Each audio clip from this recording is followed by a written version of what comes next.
The space colony of Orcs was busy that day. Cargo ships landed and left every few minutes. People moved quickly between docking bays carrying tools, equipment, and supplies. The air was filled with the sounds of engines, the hum of machines, and the steady voice of the station's announcement system. Aaron, a young pilot with dark hair and sharp eyes, had just finished his last delivery of the day. He was walking past Docking Bay 12 when he heard an urgent voice call for help. He turned his head and saw a small research shuttle drifting into the bay with smoke rising from one of its engines. The shuttle landed roughly, scraping the metal floor of the docking platform. Sparks scattered in the air. Without thinking, Aaron ran toward the shuttle. He climbed up the short ramp and opened the side hatch. Inside, he saw a woman in a white and gray research uniform struggling to stand. She had long brown hair tied back, and clear eyes that showed both intelligence and worry. "Are you hurt?" Aaron asked quickly. She shook her head but leaned against the wall to steady herself. "No, just dizzy from the landing.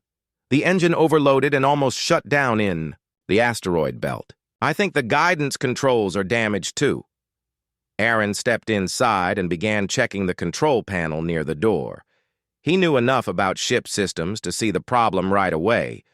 One of the stabilizers was burned out and the power lines feeding it were loose. "You'll need repairs before you can leave again," Aaron said. "I can help you fix it." The woman looked at him for a moment as if trying to decide whether to accept his offer. She finally nodded. "Thank you. I'm Mira.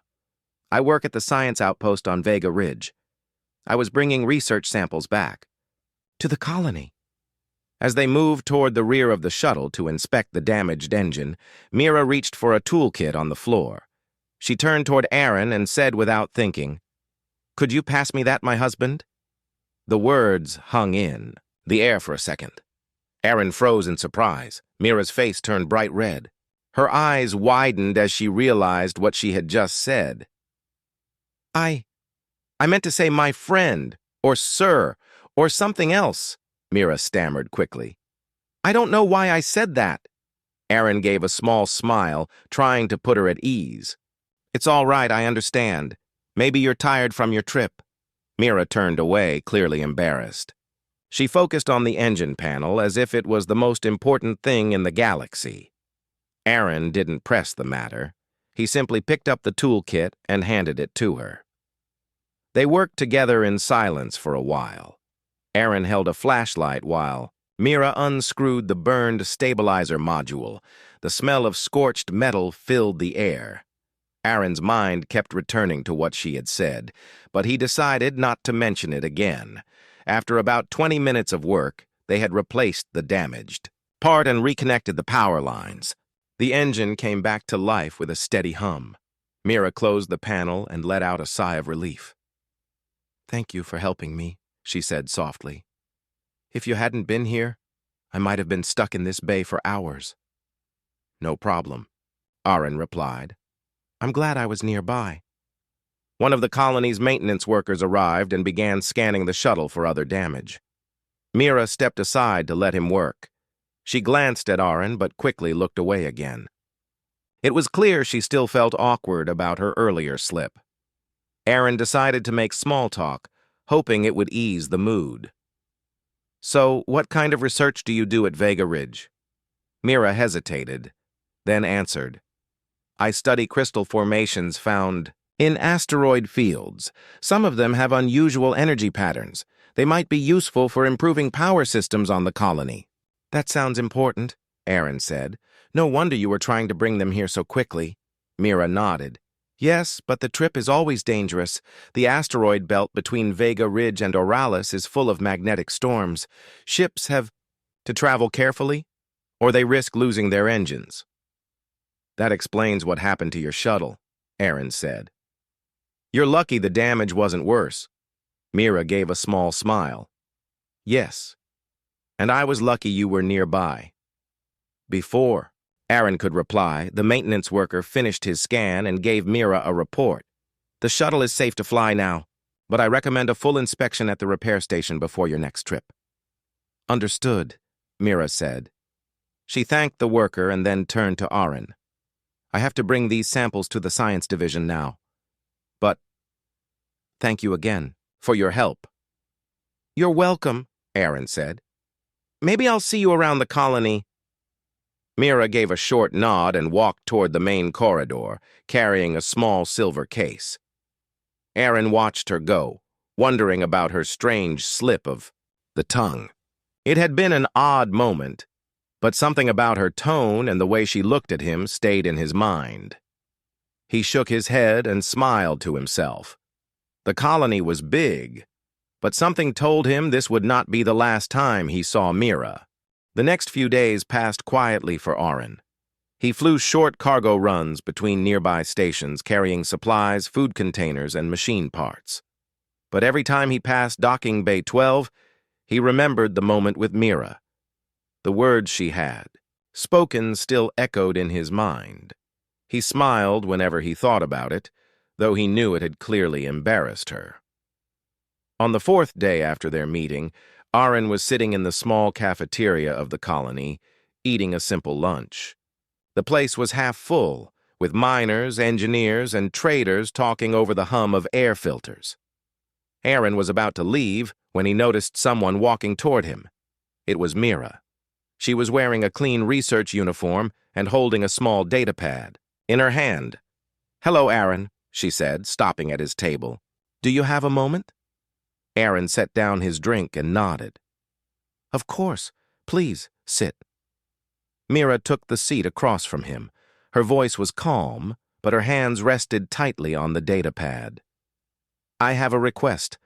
I need help transporting something. Important to the Vega Ridge Research Station.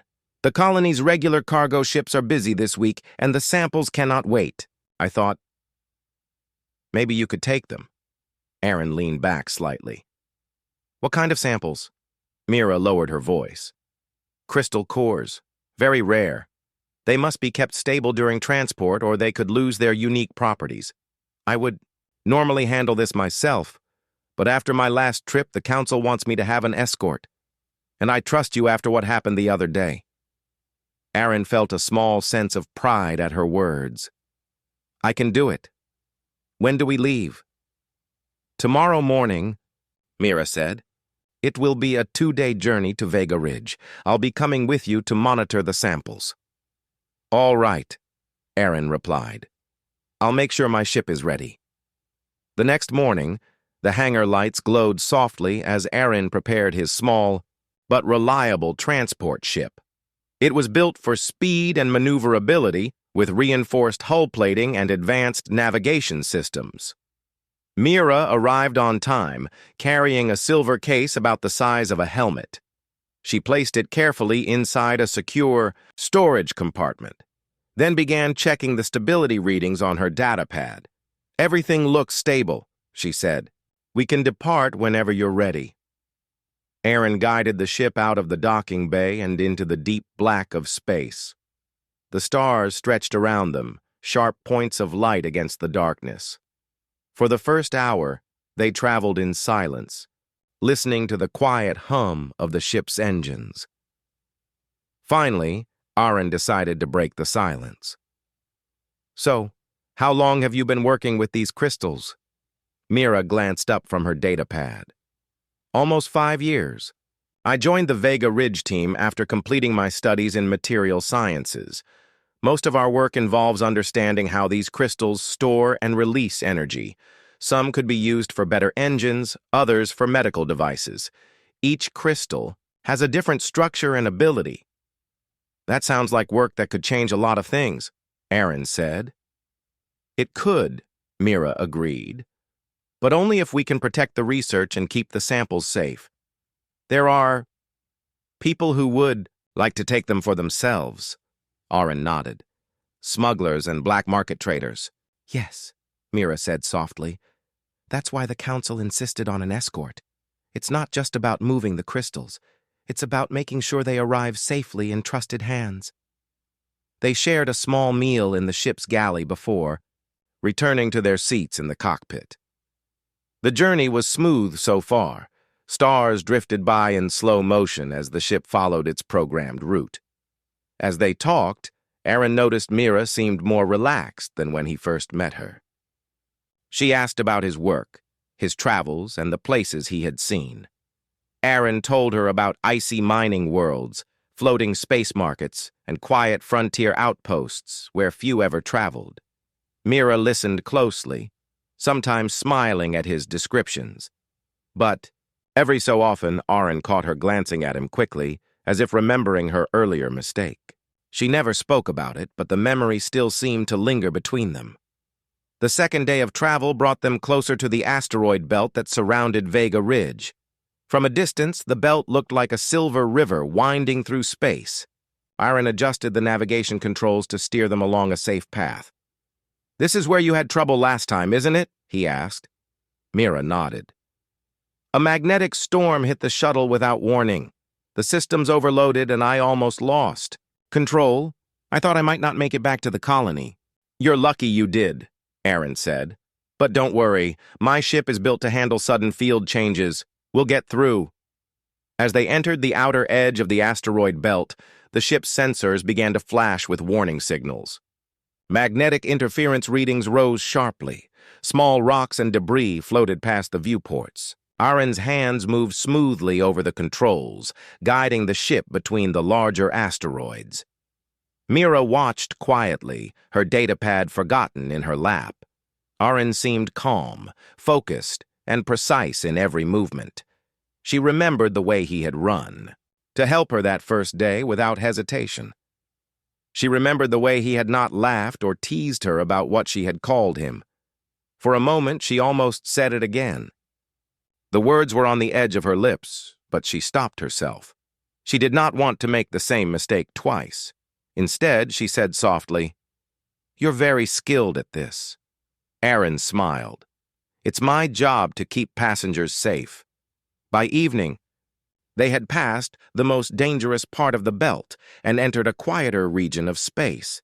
Vega Ridge's faint lights could now be seen in the distance. Mira began checking the crystal readings again, her professional focus returning. When she looked up, Aaron was watching her with a curious expression. "What is it?" she asked. "Just wondering what it must be like to work so hard on something. That could change everything for the colony," Aaron said. Mira considered his words for a moment. "It feels like carrying something fragile and valuable across a long, dangerous road. And sometimes, it feels like walking alone." "You're not alone right now," Aaron said. Mira gave a small smile and looked back at the crystals. She knew he meant it. As the ship drew closer to Vega Ridge, the station's docking control sent them landing instructions. Aaron guided the ship into the port with steady hands. The journey had been successful. The crystals were safe. But Mira knew this was not the end of their work together. Something told her that this was only the beginning. The next morning at Vega Ridge, the station was quiet except for the faint hum of machinery. Large observation windows showed the endless darkness of space dotted with silver stars. Aaron stood near the docking platform, checking the flight route. Back to the colony.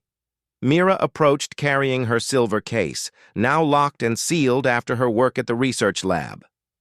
"Everything is ready," she said, "but I want to return quickly. There are reports of unusual magnetic storms in the belt." Aaron gave a short nod.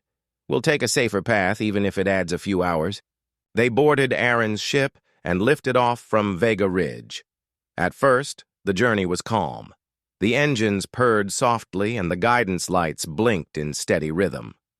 Mira sat in the co-pilot seat, watching the starfield glide past. She held her datapad but seemed distracted. Aaron noticed.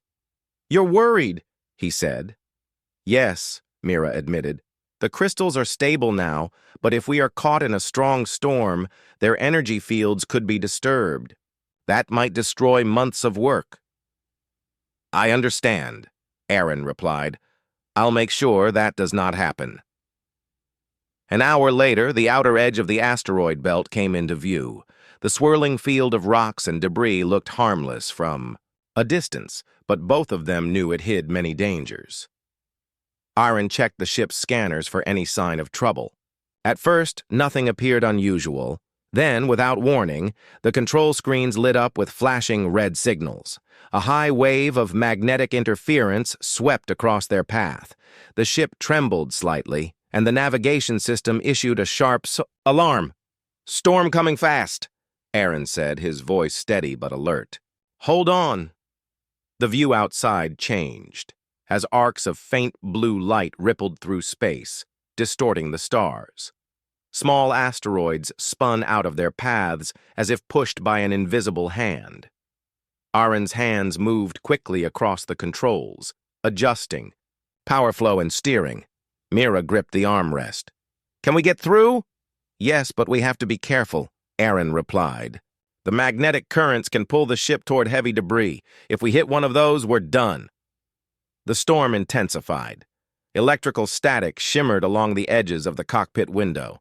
The ship's readings danced wildly as the interference tried to confuse the sensors. Aaron leaned forward, focusing on the path ahead. "Switch off auto navigation," he said. "Manual control will be safer here." Mira followed his instruction without hesitation. She watched as Aaron guided the ship between spinning rocks, each one large enough to tear the hull apart. The engines roared softly, their sound vibrating through the cabin. A sudden pulse of blue light surged across the belt. The ship jerked sharply to one side, and an asteroid loomed ahead. Aaron twisted the controls hard, sending them skimming past. The rock's jagged surface. "That was close," Mira breathed. "Too close," Aaron replied. "The storm is changing direction. It's moving toward the same route we need." He quickly adjusted the course, aiming for a narrow gap between two larger asteroids. The space between them was barely wide enough for the ship. Mira's heart pounded as they slipped through, the hull clearing the rocks by only a few meters.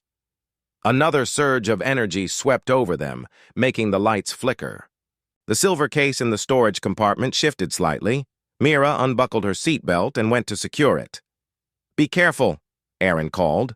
"I will," she said, locking the case into place with a magnetic seal. When she returned to her seat, her eyes stayed on Aaron's hands at the controls. She could see the calm precision in his movements. Even with danger all around, he did not panic. A loud alarm blared. A large asteroid was tumbling straight toward their path. Aaron had only seconds to react. He fired the side thrusters, sending the ship into a sharp roll. The asteroid passed so close that Mira could see the deep cracks running along its surface. The sudden maneuver threw them into a pocket of calmer space.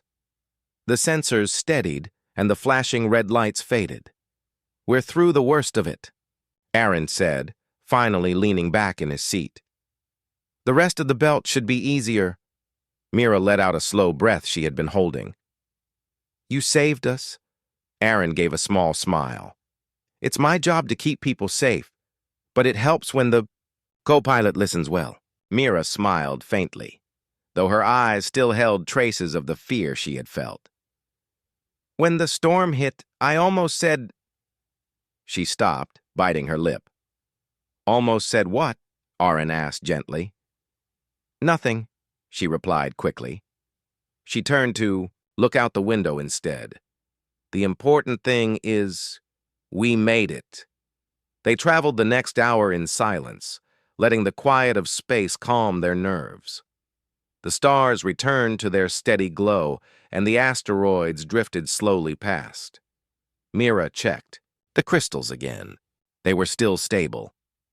After they cleared the belt completely, Aaron set the ship on a safe course toward the colony. The danger had passed, but the memory of it stayed with both of them. When they reached open space, Mira finally spoke again. "I see now why the council wanted me to have an escort. If I had been alone, I don't think I would have made it." Aaron glanced at her. "Everyone needs someone to watch their back sometimes." For a brief moment, Mira met his eyes. The gratitude she felt was clear, but she looked away again, still unsure how to express it. The rest of the journey was smooth. The colony's faint outline appeared ahead, glowing softly against the darkness. As they approached, Aaron felt certain of one thing. This was more than just a delivery. Something important was beginning between them, even if neither could say it yet. The colony of Oralis glowed like a floating city against the endless black of space. Aaron guided his ship into Docking Bay 7, the engines slowing to a gentle hum. The landing pads lit up as the ship touched down. Mira sat quietly beside him, her silver case still secured in the storage compartment. As soon as the airlock connected, Mira turned to him. "Before we leave the ship, I need to tell you something important," she said in a low voice. Aaron gave her his full attention. "What is it?" "The crystals we carried are only part of the reason for my trip," Mira said. "I have been working on something else, a discovery. I could not speak about it before because I did not know if I could trust anyone outside." "My research team." Aaron leaned slightly closer. "You can trust me." Mira hesitated, then opened the silver case. Inside, wrapped in protective material, was a small black cube with glowing blue lines running across its surface. The cube emitted a faint, steady hum. "This is a prototype power core," Mira explained. "It was created using energy patterns from the rarest crystals we have ever found. If it works as expected, it could power the entire colony for years without needing replacement. But if the wrong people get it, they could use it to control or destroy." Aaron studied the cube. "And you think someone is after it?" "I know they are," Mira said. "There have been coded messages intercepted by the Council's security team. Someone is trying to steal this technology before we can protect it." Aaron frowned. "That explains why you needed me for the trip, and why you were nervous in the asteroid belt." Mira nodded. "The Council wants me to deliver this cube to a secure lab on the far side of the colony, but I have to travel through areas where enemy agents might be waiting. I need you to guard me until I hand it over." Aaron did not hesitate. "I'll do it." They left the ship, moving quickly through the docking bay. The cube stayed hidden, inside the silver case. The colony's main corridors were filled with workers, traders, and travelers. The smell of machinery and recycled air hung in the atmosphere. As they walked, Aaron kept scanning the crowd. Most faces were familiar to him, but every so often he caught sight of someone who seemed to be watching them. Once, a tall man in a dark coat stepped out of a side corridor and followed them for several meters before disappearing again. Mira noticed Aaron's sharp gaze. "You saw someone?" she said quietly. "Yes," Aaron replied. "But he's gone for now. Stay close." They reached the lift that would take them to the transport tunnels. The tunnels connected different sectors of the colony, but they were also less monitored than the main corridors. As the lift doors closed, Aaron glanced at Mira. "If anything happens, get behind me. Your safety comes first." Mira nodded. The lift opened to a dimly lit platform. The air was cooler here, and the faint rumble of distant machinery echoed through the walls. They stepped into the transport tunnel, which was empty except for a small cargo cart parked at the side. Halfway through the tunnel, a sound came from behind them. Footsteps, quick and steady. Aaron turned his head and saw two figures moving toward them. Both wore dark clothing and visors that hid their faces. "Keep walking," Aaron murmured to Mira. The two figures moved faster. One reached into his coat. Aaron reacted instantly, stepping in front of Mira. "Stop right there," he said firmly. Instead of stopping, one of the figures lunged forward. Aaron grabbed his arm and twisted, forcing him to drop a small device. The second figure rushed at him, but Aaron shoved the first one aside and blocked the attack. The tunnel echoed with the sound of struggle. Mira backed away, clutching the case tightly. She watched as Aaron fought with quick, precise movements. He struck the second attacker in the chest, sending him stumbling back into the wall. The first attacker tried again, but Aaron caught him with a hard push that knocked him to the ground. "Run!" Aaron said sharply to Mira. They sprinted the rest of the way through the tunnel. Behind them, the attackers did not follow. Perhaps They knew more reinforcements were coming. When they reached the other end, Aaron guided Mira into a busy corridor. The crowd gave them cover, but he kept moving quickly until they reached the secure lab entrance. A pair of uniformed guards stood there, scanning the faces of everyone who approached. "This is Mira," Aaron told them. "She has something for the council." The guards checked her identification, then opened the heavy door. Inside, the lab was brightly lit, filled with sealed chambers and advanced machines. Mira placed the silver case on a reinforced table. One of the lab supervisors approached. "You made it," he said to Mira. "We were worried. The council has been informed of your arrival." Mira exhaled slowly. It was close. Too close. Aaron stood near the door, still watching for danger. The adrenaline from the tunnel fight had not faded. He stepped closer to Mira. "Whoever those people were, they knew where to find you. This will not be the last attempt." "I know," Mira said softly. "But thanks to you, the cube is safe for now." The supervisor escorted Mira deeper into the lab. Aaron remained at the entrance, his eyes scanning every corner. He could feel the weight of responsibility pressing on him. This was no longer just a delivery job. It was a fight to protect something that could change the future of their colony. When Mira returned, she looked more relaxed. "The cube is locked in a secure chamber," she said. "We did it." Aaron gave a small nod. "For today, but be ready. They will try again." As they left the lab, Mira glanced at him. "Aaron, when we were in the tunnel, I almost called you—" She stopped herself again, smiling faintly. "Never mind." Aaron looked at her with a raised brow, but did not press her. "Let's just say I'll be around for a while. You might need me again." Something in her eyes told him she believed that too. The following evening, the colony felt quieter than usual. The long corridors echoed with the sound of footsteps, but most people had already returned to their quarters. Aaron walked with Mira toward the research sector. They were discussing the next stage of her work when Aaron noticed something unusual. Two maintenance droids were parked near the corridor junction, but their identification lights were off. "Stay close," Aaron whispered. Before Mira could respond, a sharp hiss filled the air. A cloud of faint gas burst from the wall panel beside them. Aaron covered his mouth and tried to pull Mira away, but two shadowy figures stepped out from a nearby maintenance hatch. They moved fast, their faces hidden behind dark visors. "Run," Aaron said, but the gas was already making his head feel heavy. Mira tried to move, but one of the attackers grabbed her arm and yanked her toward the hatch. Aaron lunged forward, striking the second attacker, but his movements were slower now. The first attacker shoved Mira inside and sealed the hatch behind them. Aaron fought to stay on his feet, but the gas pulled him into darkness. When he woke, he was lying in a small med bay. His head throbbed. A security officer stood nearby. "You were lucky," the officer said. "A patrol found you unconscious near the research sector." "Mira," Aaron said at once. "Where is she?"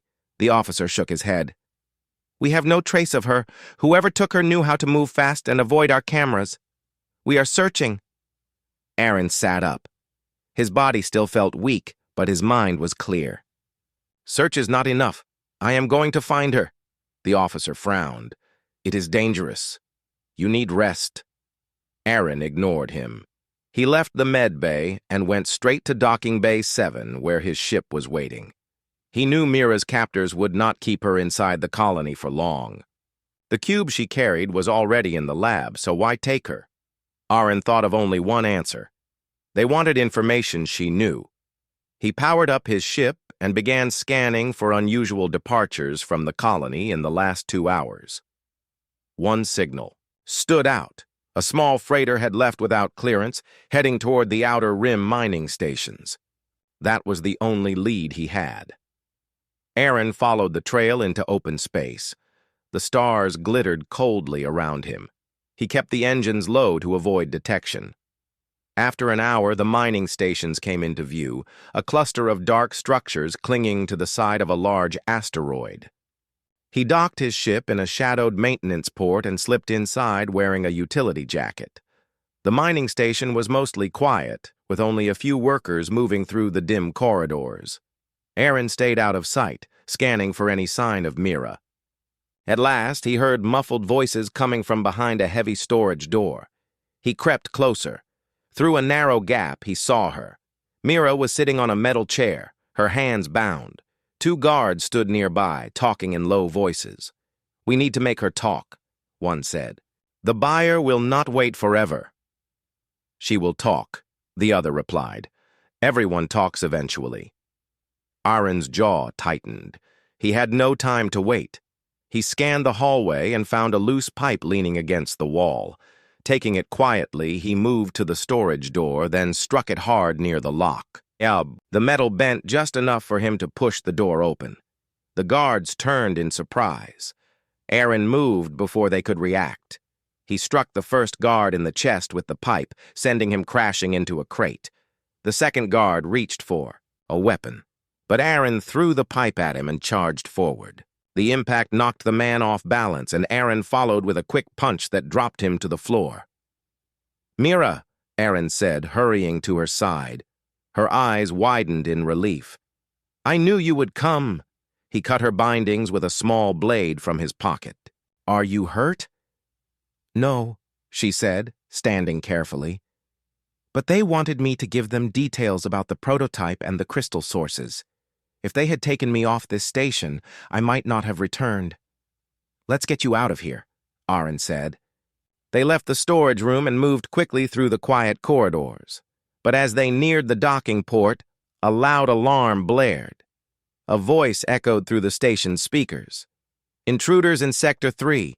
Seal all exits." Aaron swore under his breath and pulled Mira into a side passage. "This way. There's a maintenance tunnel that leads to my ship." They ran through the narrow tunnel, the sound of heavy boots following close behind. The passage ended in a small hatch. Aaron forced it open, and the cold light of space spilled in from the docking bay. His ship waited just a few meters away. "Go," he told Mira.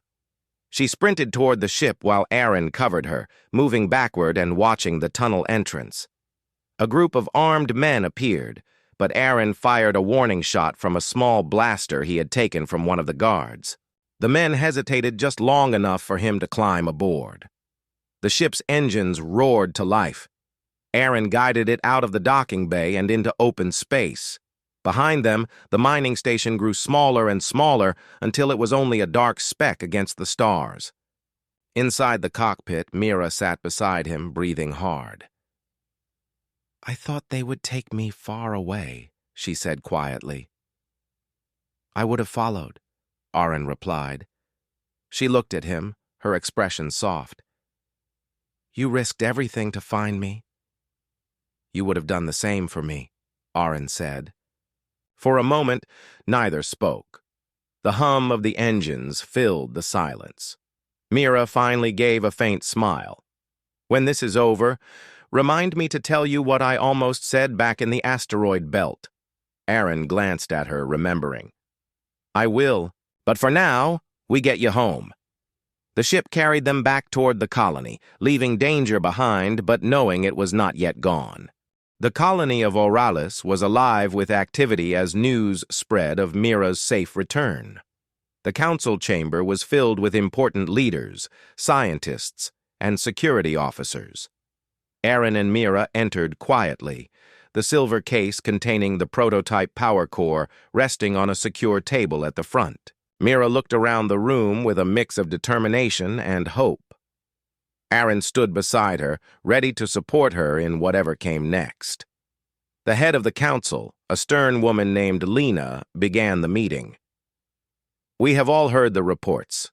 Thanks to the quick action of Aaron and Mira, the prototype is safe, and the colony's defenses are stronger." She gestured toward Mira. "Please explain the significance of this device to the council." Mira stepped forward, her voice steady. "This power core represents a major breakthrough. It stores energy with almost no loss and could provide power for the entire colony for many years. It is made using rare crystals from the Vega Ridge asteroid belt. The room was silent as everyone absorbed the importance of her words. But with this power comes risk, Mira continued. If the wrong people take control of it, they could use it to harm the colony or other settlements. Lena nodded. That is why security measures have been increased. We must protect this technology at all costs. Aaron spoke next. The attackers tried to capture Mira because they want this technology. We will need better patrols in dangerous zones and quick response teams ready to act. The council agreed, and plans were made to strengthen defenses. Mira and Aaron shared a glance, both knowing the fight was not over. After the meeting, Mira turned to Aaron. When I first called you my husband by mistake, I did not know what I was saying. But now I understand why I felt that way. You make me feel safe in this dangerous world. Aaron smiled softly. I was not offended. In fact, I thought it was kind. They walked out together into the bright sunlight of the colony's central plaza. People passed by, some nodding in respect, others smiling at the pair. Mira said quietly, We have a long road ahead, but I am glad we are facing it together. Aaron nodded. Me too. They looked up at the stars, knowing their bond had grown stronger through every challenge. The quiet before the storm felt heavy over Zarion Prime. Days passed since the last Krith retreat. The city rebuilt damaged defenses and trained new warriors. But everyone knew the final attack was coming. Rayan stood on the highest balcony of the Great Tower. The wind moved through the banners, carrying the symbol of the Zarian warriors. Below, the city buzzed with activity. Soldiers preparing, ships refueling, and citizens taking shelter. Vela joined him silently. Her silver armor gleamed in the morning sun. The Krith will come with everything they have. This is the moment the prophecy speaks of. Ryan nodded. I am ready. Whatever comes, we will stand together. She smiled faintly. You carry the scar that marks you, but it is your heart that will decide the future. The alarms sounded suddenly, loud and clear. Dark shapes filled the sky once more. The Krith fleet returned, larger and more furious than before. Their insect-like ships swarmed toward the city like a living storm. Ryan ran to the command center with Vela close behind. The council and commanders waited, tension thick in the air. Prepare all defense squads, the High Counselor ordered. This will be the battle that decides everything. Ryan took his place among the leaders. His voice was steady as he gave commands over the comms. Focus on protecting the shield generators. Use hit-and-run tactics to slow the swarm. The battle began. Energy blasts lit the sky, and ships twisted through space in deadly dance. Ryan led his squad with calm determination. In the midst of the chaos, Vela reported, One of the Kryth carriers is breaking through near the southern ridge. Ryan made a quick decision. I will lead a strike team to intercept. Follow me if you can. Together, they flew into the thick of the fight. The Krith carrier was larger than any before, covered in jagged armor plates. Swarms of enemy ships protected it fiercely. Ryan's squad weaved through enemy fire. Vela struck down attackers with precision. They reached the carrier and launched a powerful assault on its engines. The carrier shook violently but kept moving. Suddenly, a massive explosion rocked the battlefield. The carrier's front section was torn apart, sending pieces drifting through space. Ryan's ship was caught in the blast shockwave and spun out of control. Alarms blared as systems failed. He struggled to regain control, but then felt a sharp pain in his chest. Looking down, he saw fresh blood on his shirt, spreading from the scar. Vela's voice came over the comm, urgent and close. Ryan, you are hit. Hold on. We will get you home. Ryan's vision blurred. He closed his eyes, feeling the weight of the moment. The scar on his chest burned like fire, but inside him, something stronger woke. When he opened his eyes, the battlefield seemed clearer. His body felt stronger, his mind sharper. He remembered the prophecy. The chosen one would carry a mark of pain, but also strength. With renewed energy, Ryan took control of his ship. He fired the cannons with precision, breaking through enemy lines. Vela followed, fighting, by his side. Together, they led the strike team deeper into the swarm. The Krith ships began to falter, their attacks growing weaker. One by one, their carriers exploded, their formations collapsing. The remaining enemy ships retreated, breaking through the fading storm of fire. The city below cheered as the shield held strong and the enemy fled. Ryan's ship landed safely back, at the city. Medics rushed to his side. The pain in his chest remained, but was no longer unbearable. Vela knelt beside him.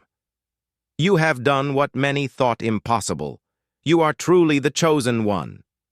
The High Counselor approached, his eyes full of respect. "The prophecy is fulfilled.